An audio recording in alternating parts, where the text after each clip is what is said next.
Hi friends, welcome to மண் வாசம் channel.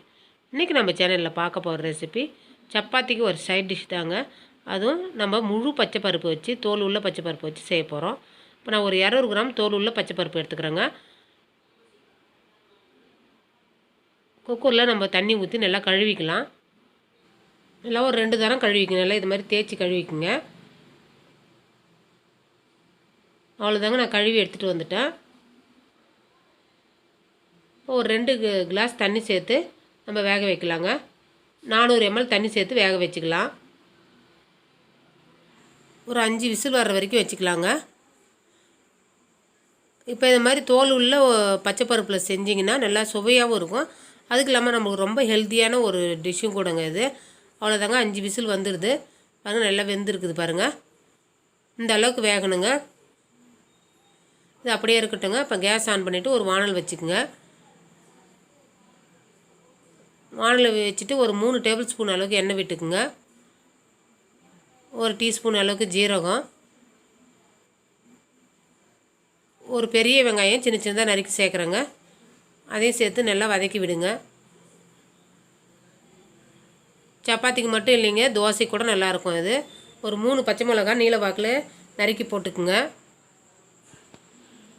அது கூடவே ஒரு டேபிள் ஸ்பூன் அளவுக்கு இஞ்சி பூண்டு பேஸ்ட் சேர்த்துக்குங்க. அதையும் சேர்த்து நல்லா வதக்கி விடுங்க.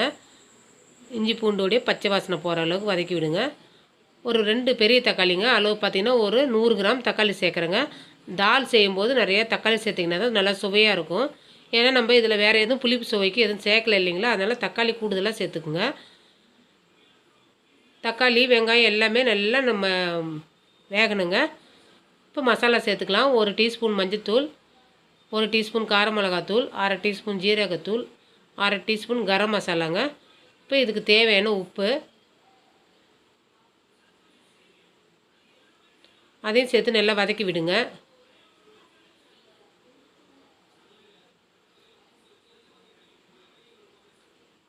மசாலாவுடைய பச்சை வாசனை போகிற அளவுக்கு வதக்கலாங்க. ஒரு மூடி போட்டு நம்ம ஒரு நிமிஷம் இருந்தால் போதுங்க. அவ்வளோதாங்க, நல்லா மசாலா உங்களுக்கு வெந்திருக்குது பாருங்கள். எண்ணெய்லாம் மேலே வந்திருக்குது. இந்த அளவுக்கு கிளறி விட்டுடுங்க.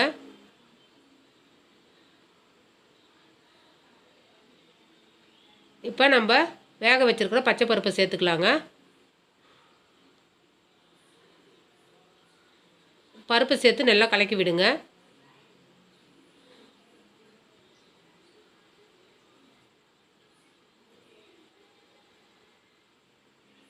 பாருங்கள், நல்லா சூப்பராக இருக்குது பாருங்கள் பார்க்கும்போதே கலரு.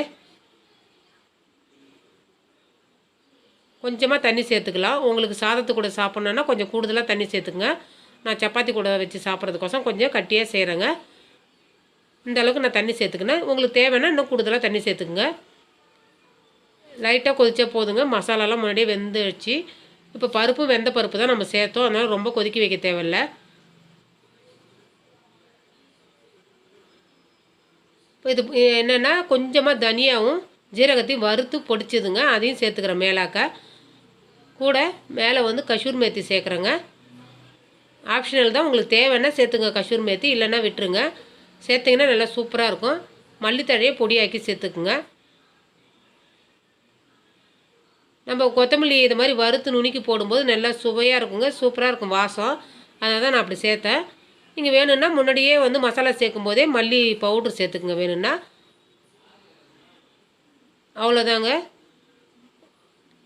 கொஞ்சமாக இப்போ பெருங்காயம் சேர்த்துக்கலாம். ஒரு 1/4 டீஸ்பூன் அளவுக்கு பெருங்காயம் சேர்த்துக்குங்க. பெருங்காயத்தை சேர்த்து நல்லா கிளறி விடுங்க.